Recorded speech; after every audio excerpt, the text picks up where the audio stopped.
Yesus, kami sudah berdoa dan bersyukur. Amin. Silakan duduk Bapak Ibu. Baik. Materinya saya tadi kirimkan, tapi kayaknya lagi jaringannya lola, jadi belum masuk ke Pak David. Semoga bisa masuk secepatnya ya. Mari kita lanjutkan pembahasan kita minggu yang lalu Bapak Ibu. Dengan tema memaknai kesetiaan Tuhan. Sekali lagi, memaknai kesetiaan Tuhan untuk pertemuan yang kedua atau part 2. Ya, ini seri yang kedua, saya akan lanjutkan. Ya. Ini mohon diperhatikan baik-baik dengan sungguh-sungguh mencerna apa yang akan saya sampaikan. Karena ini membutuhkan konsentrasi yang tinggi untuk mencerna kalimat demi kalimat agar kita memahami dengan benar apa itu kesetiaan Allah dan bagaimana memahami kesetiaan Allah sesuai dengan konsep Alkitab. Mari kita lanjut. Mazmur 117 ayat yang kedua. Mazmur 117 ayat yang kedua, saya akan bacakan bagi Bapak Ibu Saudara sekalian. Sebab kasih-Nya hebat atas kita dan kesetiaan Tuhan untuk selama-lamanya. Haleluya. 1 Korintus 10 ayat 13. Pencobaan-pencobaan yang kamu alami ialah pencobaan-pencobaan biasa, yang tidak melebihi kekuatan manusia. Sebab Allah setia, dan karena itu Ia tidak akan membiarkan kamu dicobai melampaui kekuatanmu. Pada waktu kamu dicobai, perhatikan, pada waktu kamu dicobai, kata Alkitab, Ia akan memberikan kepadamu jalan keluar. Sehingga pasal yang ketiga, ayat yang ketiga. Tetapi Tuhan adalah setia. Ia akan menguatkan hatimu dan memelihara kamu terhadap yang jahat. Ini adalah ayat-ayat yang akan mendasari pembahasan kita pada hari ini. Terakhir, 1 Korintus 1 ayat yang ke-9. Perhatikan baik-baik Bapak Ibu. Allah yang memanggil kamu kepada persekutuan dengan anaknya Yesus Kristus, Tuhan kita adalah setia. Sekali lagi. 1 Korintus 1 ayat 9. Allah yang memanggil kamu kepada persekutuan dengan anaknya Yesus Kristus, Tuhan kita adalah setia. Nah, jadi Bapak Ibu Saudara sekalian, minggu yang lalu kita sudah tiba pada slide bukti kesetiaan Allah. Jadi slide kita yang minggu lalu tiba pada slide bukti kesetiaan Allah. Mari kita lanjut. Sesungguhnya bukti kesetiaan Allah tak dapat diragukan dan tak dapat dipertanyakan.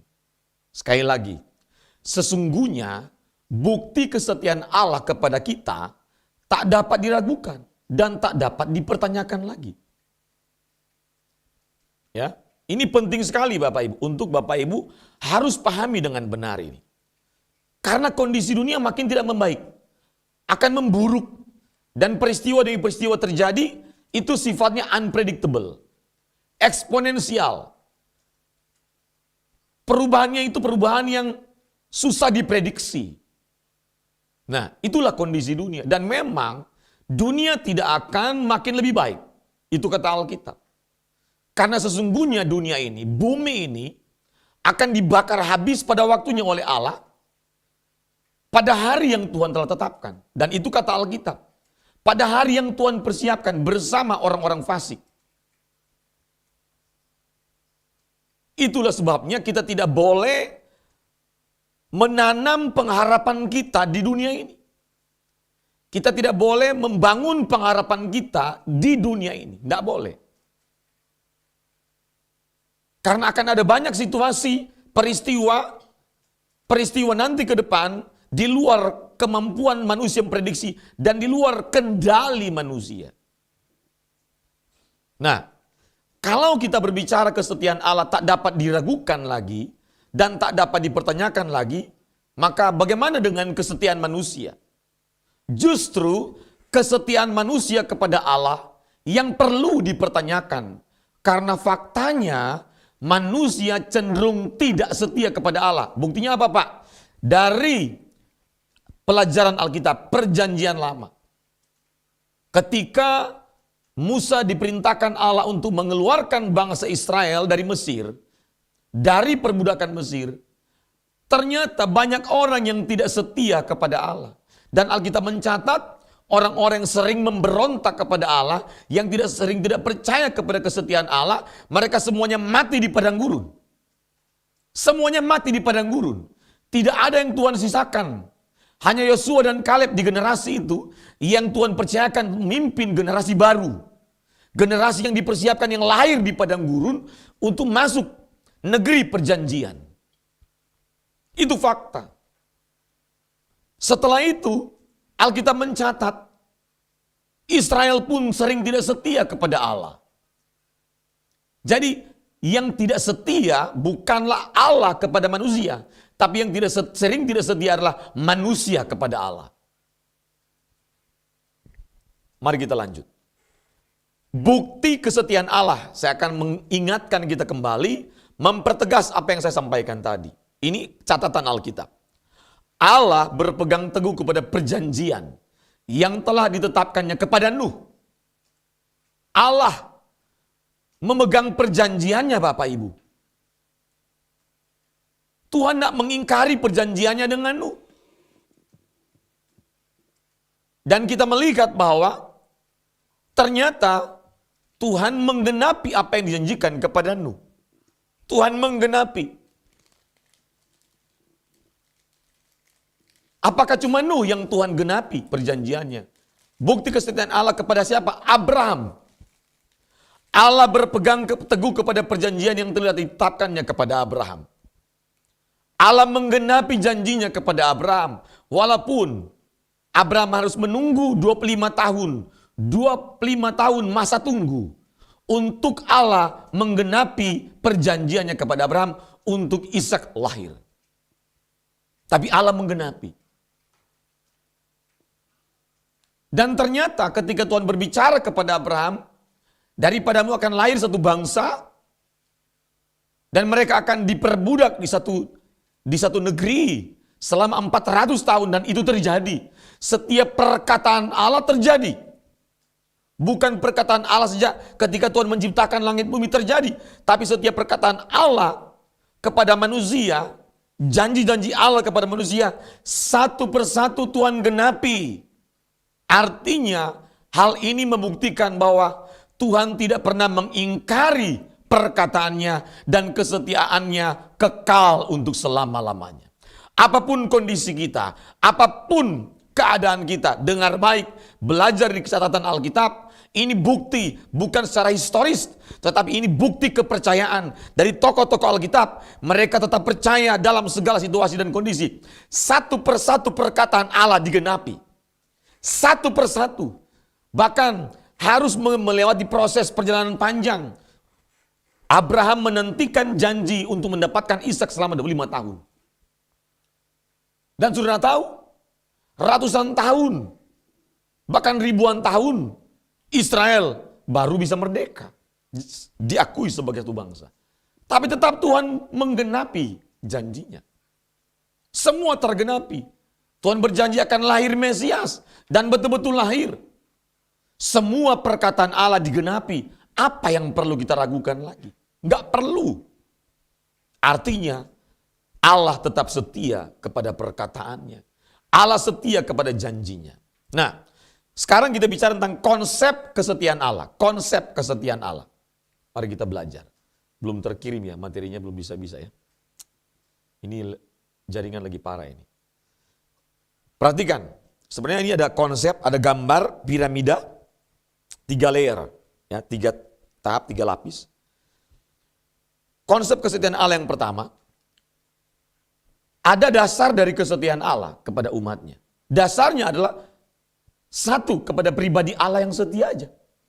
Dasar Allah setia kepada saya dan saudara bukan kepada di luar dirinya, bukan kepada saudara, tapi kepada dirinya. Jadi Allah setia kepada saya dan saudara, itu kesetiaan Allah kepada dirinya sendiri. Kepada pribadinya yang setia.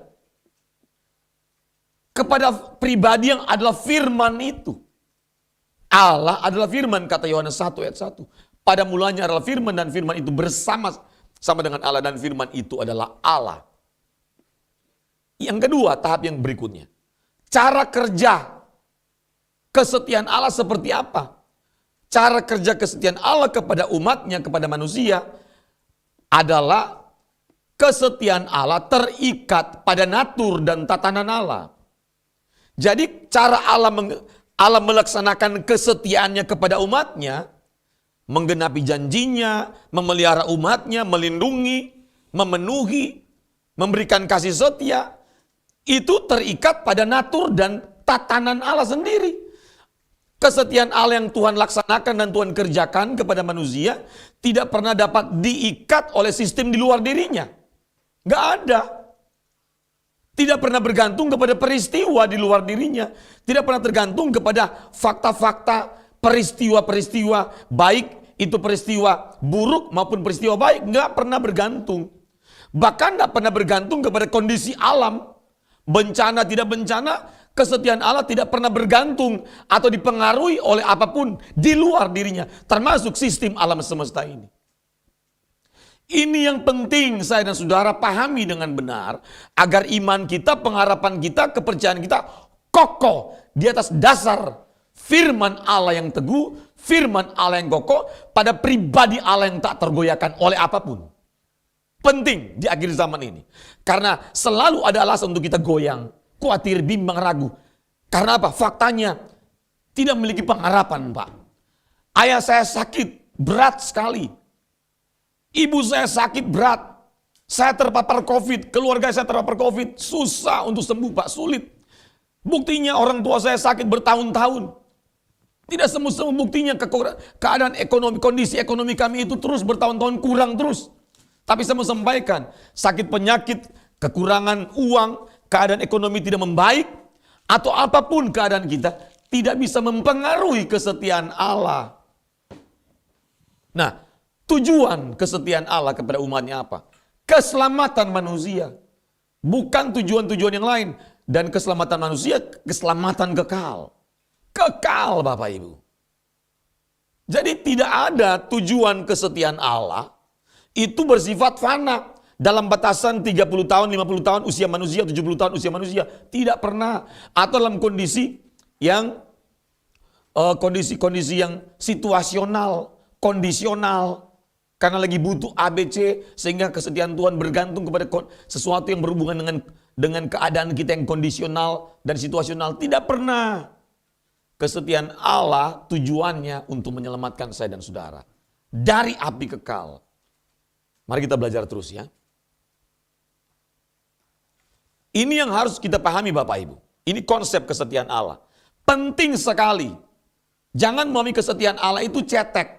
Sehingga ketika situasi kurang membaik, kondisi yang terjadi kurang membaik, buruk, tidak sesuai harapan, kita mulai ragu kepada kesetiaan Allah. Sayang sekali. Iman pengharapan kita, pengenalan kita akan Allah tidak boleh diatur oleh kondisi, oleh peristiwa, nggak boleh. Harus benar-benar kita mengenal Allah dengan benar.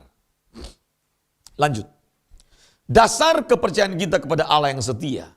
Ya, dasarnya. Dasar kepercayaan kita kepada Allah yang setia. Yang pertama, Allah yang tidak pernah berubah dulu, sekarang, dan selamanya. Bahwasannya aku Tuhan tidak berubah. Maliaki 3:6 berkata. Ini Alkitab ngomong. Tuhan tidak pernah berubah. Dan Ibrani ngomong, sama Tuhan Yesus juga tidak pernah berubah. Dulu, sekarang, dan sampai selama-lamanya. Tak ada yang dapat mengubah Allah. Karena kesempurnaannya sudah sangat sempurna, tak bisa diubah oleh apapun. Tatanan Allah sudah sempurna. Kehendak Allah sudah sempurna. Kesetiaan Allah sudah sempurna. Kasih Allah sudah sempurna. Pribadi Allah maha sempurna. Tak dapat diubah, dikurangi, dan dilebihkan lagi oleh apapun. Karena kesempurnaannya sifatnya kekal. Ini penting sekali. Allah tetap setia untuk selama-lamanya.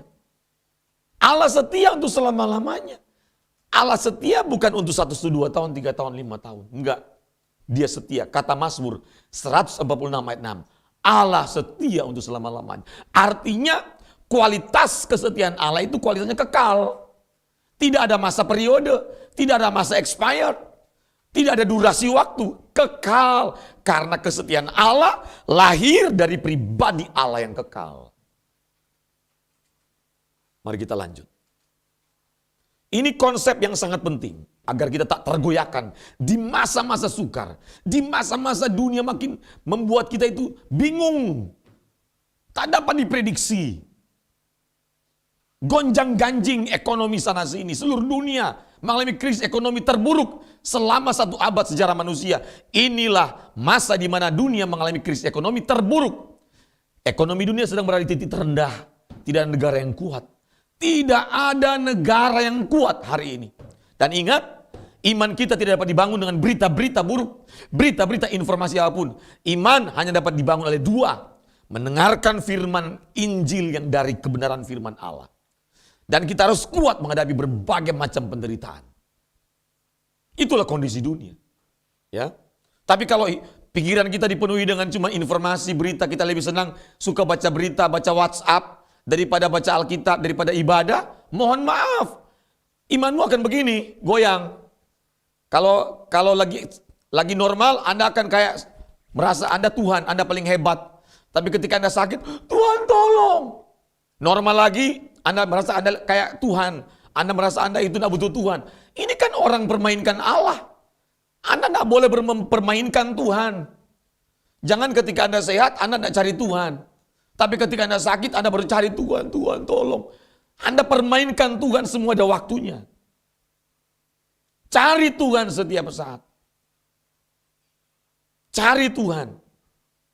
Jangan kalau nonton film, gairah, bersemangat sekali. Pas mau ibadah ngantuk. Pas mau berdoa langsung, hai. Dengar kata doa, dengar kata ibadah langsung, hai. Otaknya kayak di program begitu. Tapi kalau bilang film, menyala matanya. Cek. Gairah apa yang bertumbuh dalam hatimu? Kenapa Anda bergairah untuk hal-hal yang bukan kebenaran? Karena sesungguhnya yang masuk di mata kita, yang masuk ke telinga kita, yang sering kita bicarakan, perkatakan, dan sering kita pikirkan adalah hal-hal yang bukan kebenaran. Makanya gairah kita, gairah duniawi. Semangat kita, uang, nonton film, jalan-jalan, barang branded, pesta-pesta. Tapi kalau ibadah, kalau firman Tuhan gak bergairah. Ada yang salah, sebelum terlambat sadar. Harusnya gairah kita ketemu Tuhan. Harusnya. Lagu tadi menunjukkan bahwa itulah kejujuran seorang Bapak R. Susardono ketika beliau menuliskan lagu itu. Kadang kau tak nyata. Ini fakta.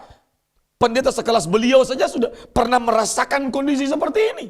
Saya juga pernah merasakan itu.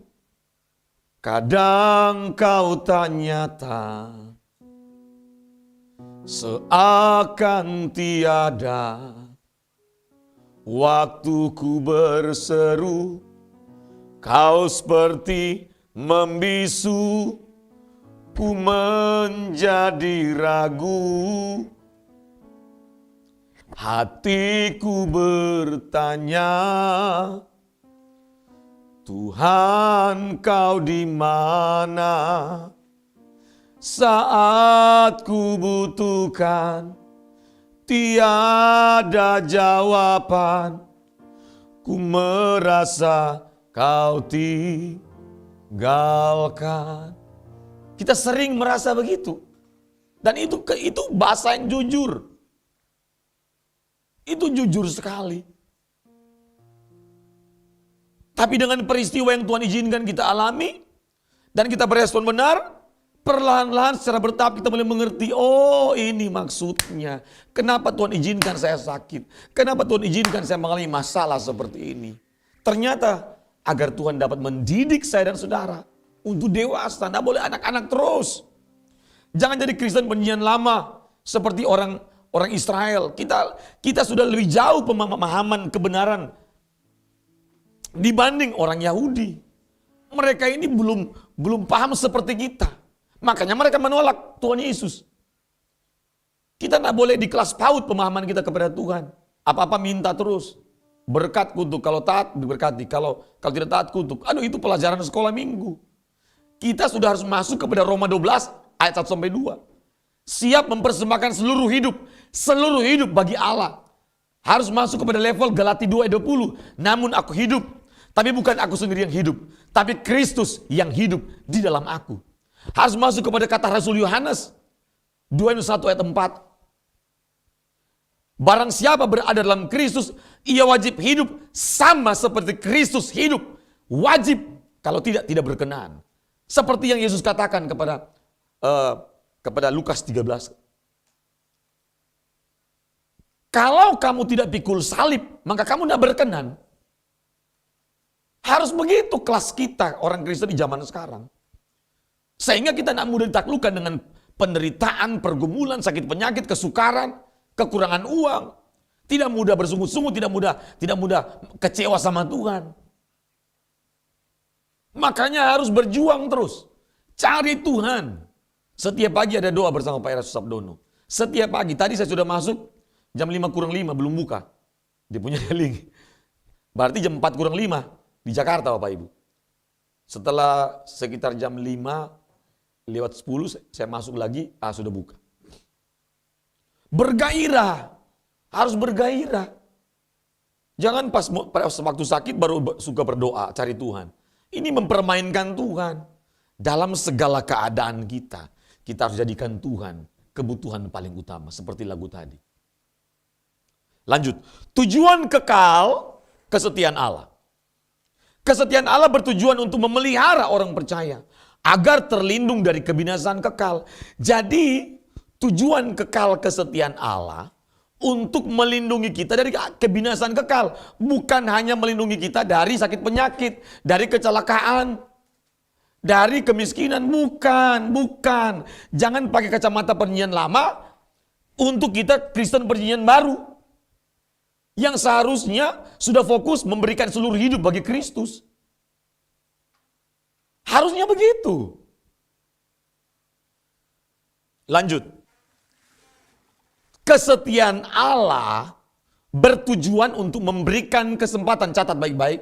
Tolong di bold, tolong di garis bawah, ditanamkan dalam batin. Kesetiaan Allah bertujuan untuk memberikan kesempatan kepada orang-orang percaya untuk dapat mengenal Allah melalui fasilitas hidup. Yaitu apa? Waktu. Itu dari Tuhan. Potensi yang Tuhan berikan, itu dari Tuhan. Alam semesta untuk kita kelola, itu semua dari Tuhan. Dan peristiwa hidup yang Tuhan izinkan terjadi untuk mempersiapkan kita orang percaya menjadi pribadi yang sesuai dengan rancangan Allah yang semula. Itu namanya tujuan kesetiaan Allah. Kalau kita masih hidup sampai hari ini adalah kesempatan yang Tuhan berikan kepada kita untuk mengenal Allah.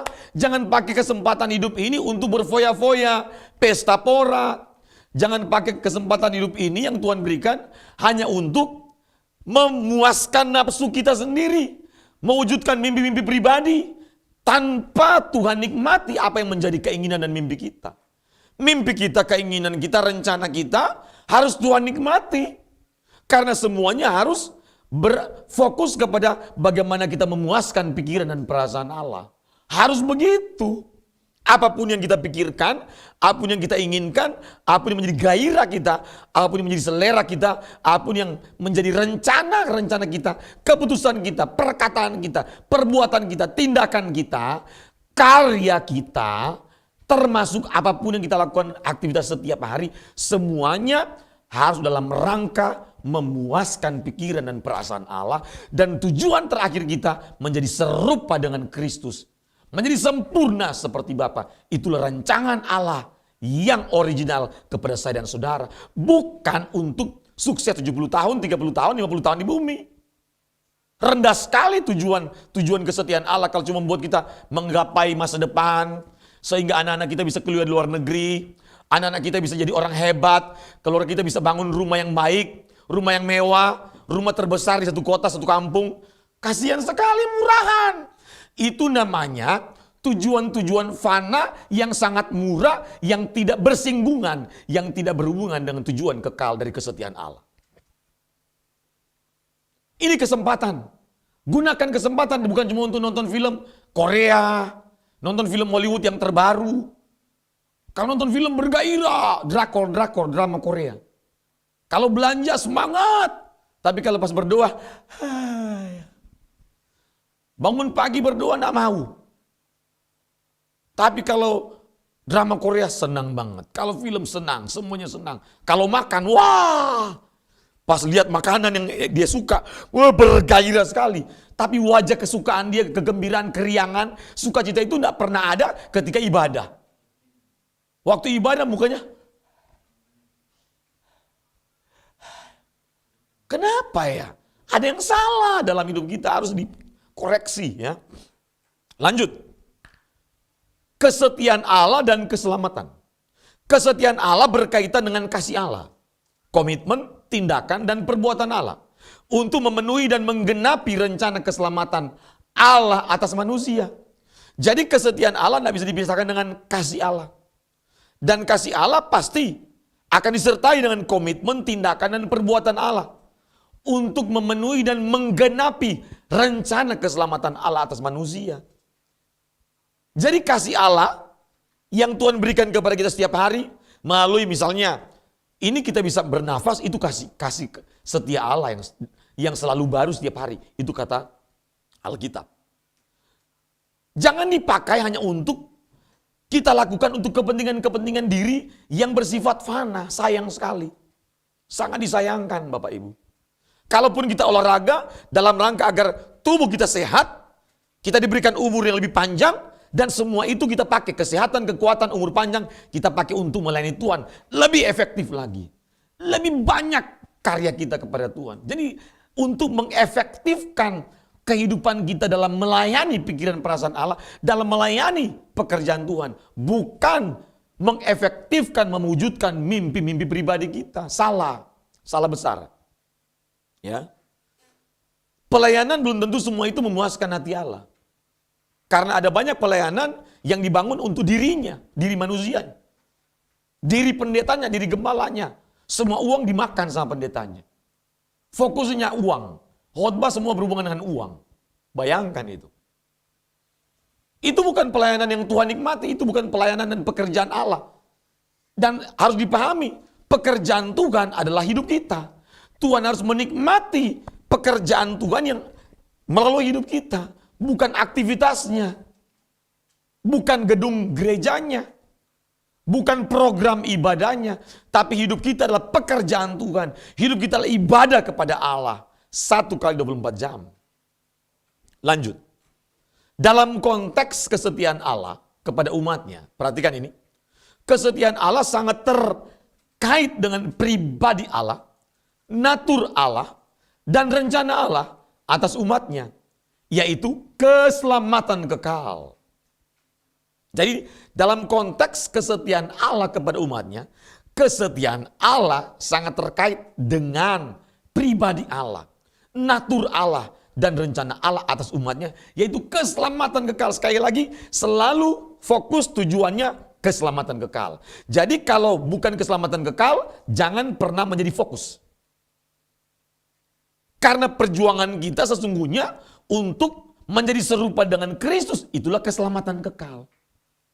Tidak ada keselamatan kekal yang definisinya begini. Oh, luput dari neraka. Itu bukan keselamatan versi Kristen. Keselamatan versi Kristen yang ada oleh Injil Kristus, itu keselamatan itu dikembalikan setiap orang pada rancangan Tuhan semula. Sempurna seperti Bapa dan serupa dengan Kristus. Itu yang menjadi tujuan dan fokus kita sebenarnya.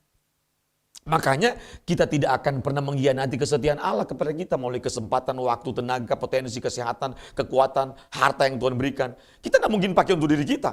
Karena kita tahu semua itu harus dipakai untuk efektivitas pelayanan pekerjaan Tuhan. Semua untuk memuaskan hati Allah. Semua untuk menyenangkan hati Allah. Harus begitu. Jadi orang percaya harus mengerti bahwa tujuan kesetiaan Allah kepada orang percaya bukan untuk memenuhi kebutuhan fana di bumi ini. Ini pemahaman yang keliru. Kalau untuk memenuhi kebutuhan perutnya, itu pasti. Orang dunia yang tidak kenal Tuhan aja pasti diberkati kalau rajin. Kalau bertanggung jawab, jangan begini. Bilang pendeta, bilang orang Kristen tapi malas. Lah, orang Kristen tapi tidak melakukan menjalani hidup sesuai dengan perintah Allah, firman Allah. Jangankan sesuai perintah Allah atau firman Allah atau sesuai Injil. Hukum dunia aja, standar dunia aja nggak terpenuhi. Maksudnya begini, hukum dunia itu begini. Orang kalau mau makan harus kerja, harus rajin. Ini tidak perlu kita kenal Tuhan, semua orang yang tidak kenal Tuhan juga tahu. Kalau Anda mau makan pasti harus kerja. Artinya harus jadi orang yang rajin. Harus rajin. Jujur, bertanggung jawab. Itu adalah nilai-nilai umum di masyarakat. Tapi kita harus lulus itu dulu baru bisa menjadi serupa dengan Kristus. Bagaimana menjadi serupa dengan Kristus? Yang nilai-nilai umum standar dunia aja nggak lulus bagaimana? Makanya pendeta tidak boleh malas. Hamba Tuhan tidak boleh malas. Hamba Tuhan tidak boleh tukang bohong. Hamba Tuhan harus rajin, jujur, bertanggung jawab, setia, dapat dipercaya. Taat, bersih hidupnya. Tidak genit. Karena ada banyak hamba Tuhan genit. Ada banyak pendeta yang selingkuh. Kenapa? Karena memang belum beres. Kodrat dosa dalam dirinya belum dibereskan. Karena kalau bicara kodrat dosa berarti keinginan yang terus menerus membara untuk melayani keinginan dosa. Dan kita harus berjuang untuk mengatasi itu. Lanjut.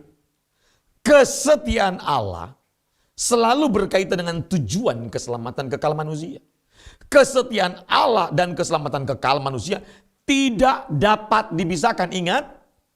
Ingat, kesetiaan Allah dan keselamatan kekal manusia tidak dapat dipisahkan. Makanya ketika kita dalam kondisi terburuk, misalnya saya pernah sakit di Rote kemarin, ketika saya sakit, waduh, ketakutan juga saya, serius. Kenapa? Baru pertama kali saya mendapatkan sakit seperti itu. Biasa saya asam lambung itu biasa, sakit mah biasa. Tapi itu saya pikir saya akan mati di Rote waktu itu. Waduh, saya telepon staf saya dari jam 1 pagi, baru diangkat jam 3 pagi. 2 jam saya bergumul sendiri Bapak Ibu. Bayangkan tuh, dalam keadaan sesak napas, jadi asam lambungnya naik, dia tekan ke dada Bapak Ibu. Wah, saya langsung berhenti. Saya punya jantung dan saya punya darah ini. Waduh. Baru pertama kali saya menghadapi itu. Baru pertama seumur hidup. Waduh. Di saat itu saya tidak bisa nyanyi lagu pulang Bapak Ibu. Tidak bisa saya nyanyi. Takut saya. Saya bilang kalau saya mati Tuhan jangan mati di Rote Tuhan. Ya, saya minta mau mati di Kupang. Tapi saya belum selesai Tuhan.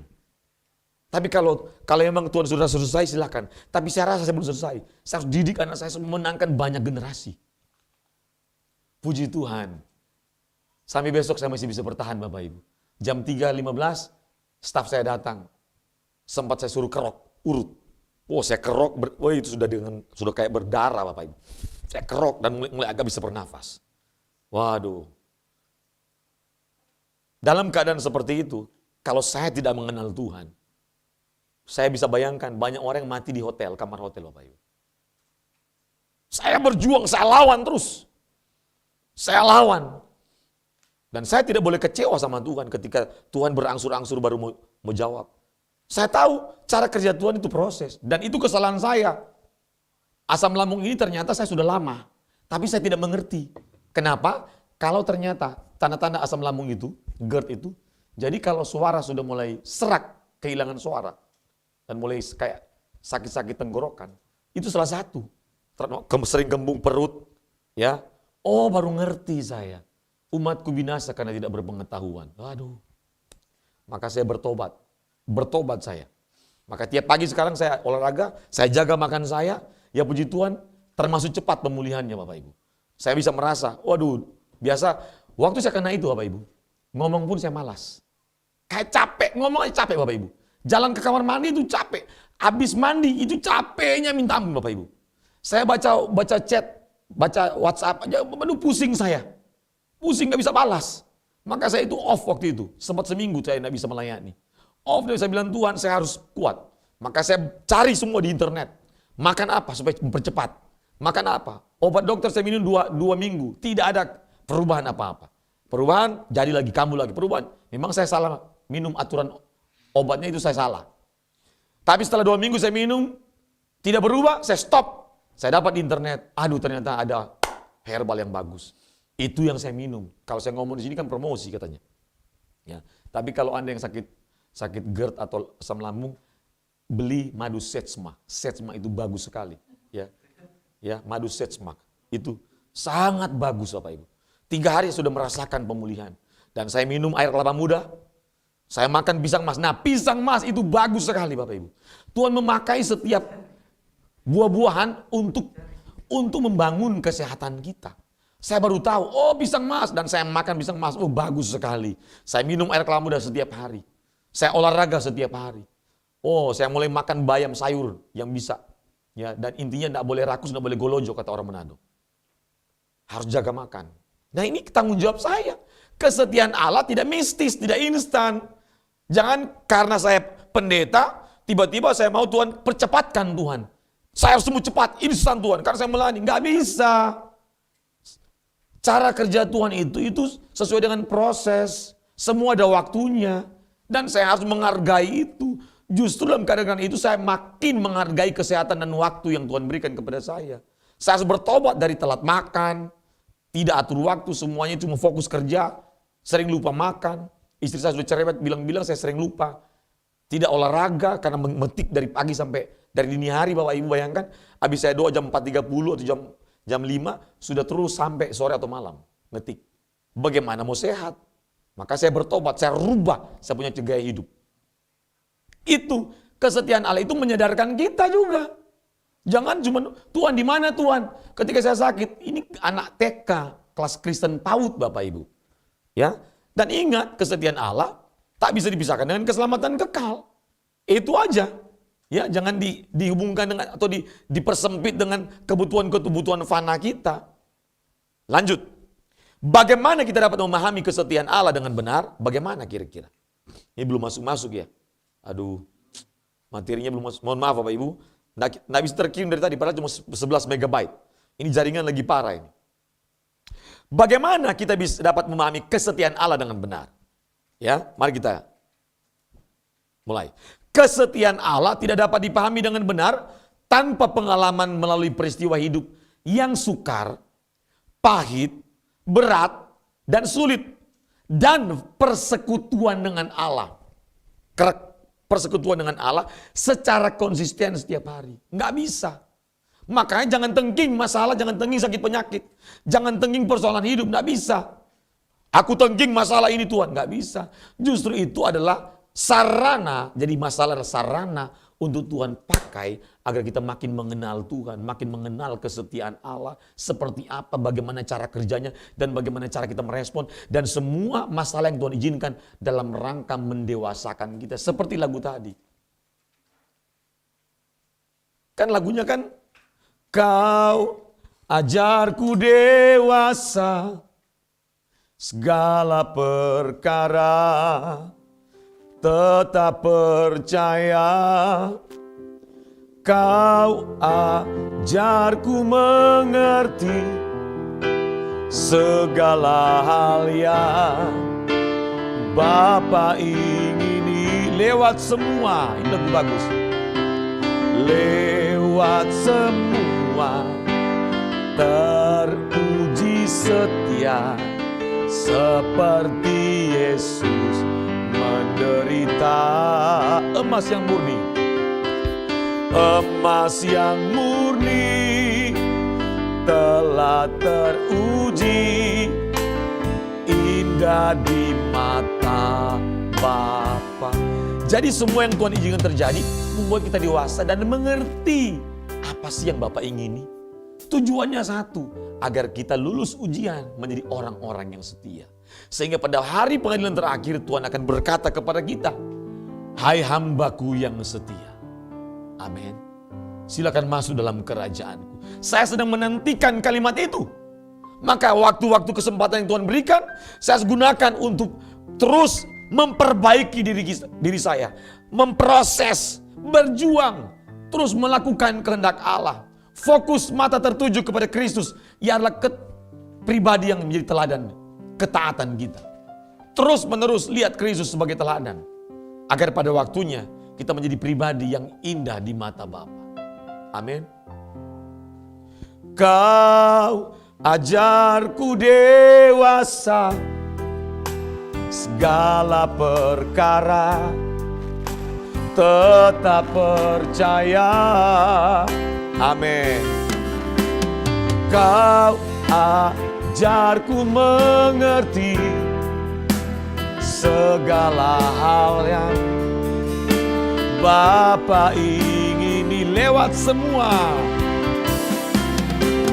Lewat semua teruji setia seperti Yesus menderita. Amin. Emas yang murni telah teruji indah di mata Bapa. Pak David sudah kasih kode, sudah 40 menit dan saya harus berhenti. Ya, saya masih pemulihan, puji Tuhan saya sudah bisa khotbah sampai 40 menit. Biasa cuma 20-30 menit dan saya makin sehat, makin kuat oleh karena anugerah Tuhan. Nah, kita akan lanjutkan minggu depan Bapak Ibu. Minggu depan kita akan lanjutkan khotbah ini. Ini masih ada seri yang terakhir. Minggu depan saya akan tutup dengan seri ketiga, seri yang terakhir. Amin. Mari kita bangkit berdiri. Mohon maaf saya minum dulu ya.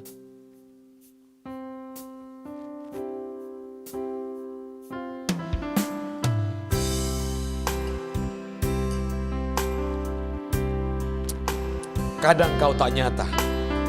Kita sambil belajar lagu ini Bapak Ibu. Bagi yang belum tahu, silakan kita belajar sama-sama. Dalam kondisi tertentu, keadaan tertentu, kadang-kadang Tuhan itu tidak nyata. Walaupun sebenarnya Tuhan sangat nyata. Perasaan kita yang merasa kadang-kadang Tuhan tidak nyata. Nyanyikan lagu ini sama-sama. Kadang kau tak nyata, seakan tiada, seakan tiada. Waktuku berseru, waktuku berseru, kau seperti membisu, ku menjadi ragu. Hatiku bertanya, katakan dengan sungguh-sungguh. Hatiku bertanya, Tuhan kau di mana? Tuhan kau di mana?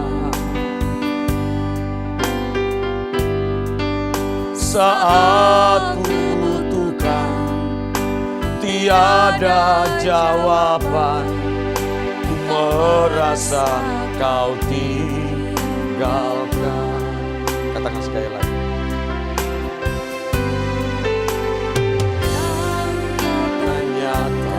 Kadang kau tak nyata, seakan tiada, seakan tiada. Ya Bapa, waktuku berseru,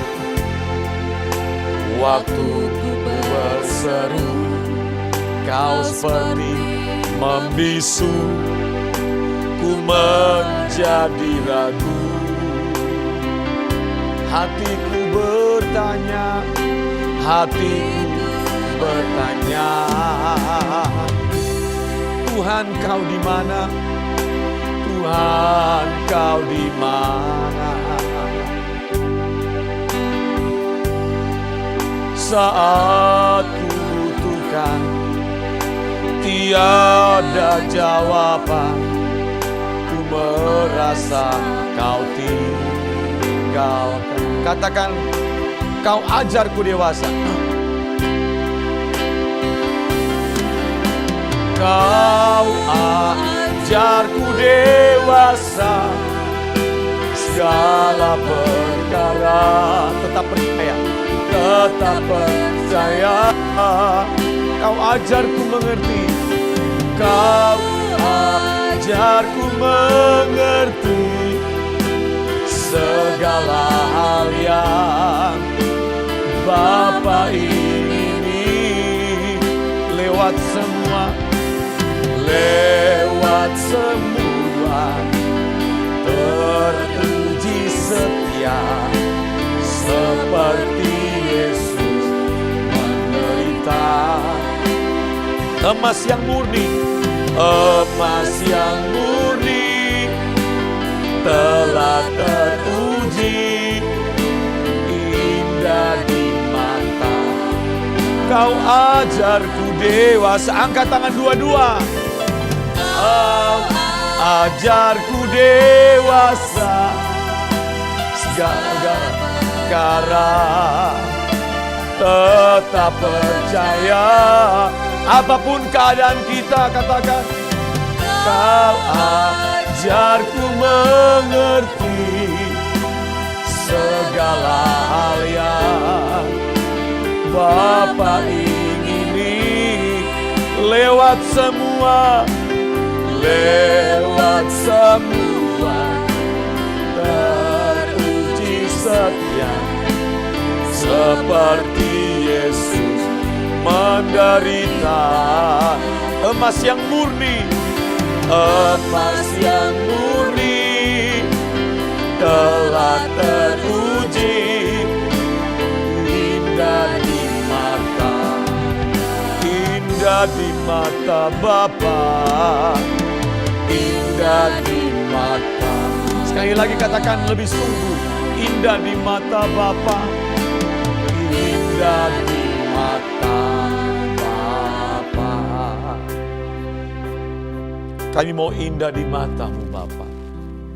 Jujur kadang-kadang kami merasa Engkau seakan membisu, seakan-akan Engkau tiada ketika kami mengalami persoalan, ketika kami mengalami masalah, ketika kami mengalami sakit penyakit. Tapi sejujurnya Engkau sedang melatih kami untuk dewasa, dan kami bisa mengerti apa keinginan Bapa bagi kami. Tujuannya agar kami indah di mata-Mu. Tujuannya agar kami teruji seperti emas-Mu. Ampuni kalau selama ini kami salah kaprah, kami salah mengenal dan memahami Tuhan. Kami sering curiga sama Tuhan. Ampuni Bapa. Kuatkan kami semua ketika menghadapi masa-masa sukar, menghadapi sakit penyakit, menghadapi krisis ekonomi, menghadapi keadaan yang memburuk, keadaan yang tidak sesuai harapan. Kuatkan kami, lindungi kami Bapa, sampai di rumah Bapa. Berkati semua orang yang telah mengikuti ibadah ini Bapa. Berkati Bapa. Mari Bapak Ibu angkat tanganmu dua-dua dan terimalah berkat Tuhan. Tuhan melindungi engkau dan keluargamu. Tuhan memelihara engkau dan keluargamu. Tuhan menyertai engkau dan keluargamu. Dan Tuhan mencurahkan berkat-berkat untuk engkau dan saya gunakan bagi kemuliaan nama Tuhan. Berkat dan anugerah daripada Allah Bapa, cinta kasih daripada Tuhan kita Yesus Kristus, penyertaan, bimbingan, tuntunan, pertolongan dari Roh Kudus menyertai kita mulai siang ini sampai Tuhan Yesus datang kembali, menjemput kita orang-orang kudus pulang ke rumah Bapa yang kekal untuk hidup bersama Kristus selama-lamanya. Amin. Tuhan memberkati Bapak Ibu semua. Selamat hari Minggu dan selamat melanjutkan aktivitas. Mohon Bapak Ibu bantuannya untuk membagikan link ibadah ini kepada saudara, kenalan, keluarga Bapak Ibu. Dan jangan lupa berikan like dan komen dan share dan subscribe. Dan sampai ketemu minggu depan jam 9.30 WITA. Dan hari Rabu saya akan lanjutkan dengan tema perjuangan yang benar part 2. Sesi yang kedua. Ya, jam 4 sore, jam 16.00 WITA, 16.04 sore WITA ya. Di channel ini. Terima kasih, Tuhan memberkati. Shalom. Percaya janji-Mu, hidup kekal Kau beri kepada hamba-Mu yang setia, selamanya bersama-Mu. Kau beri pengharapan, suatu hari kan bertemu di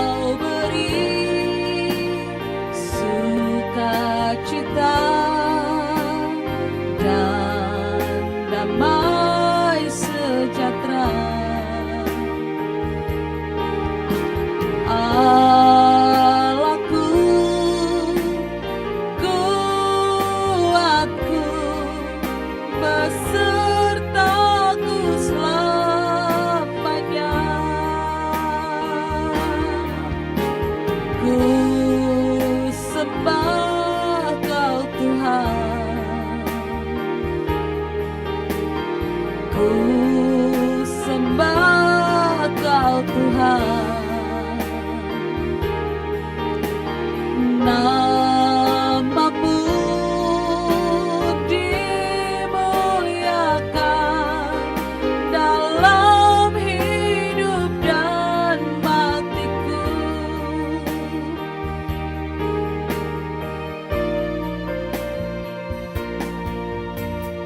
Ku kuatkan hatiku, percaya janji-Mu, hidup kekal Kau beri kepada hamba-Mu yang setia, selamanya bersama-Mu.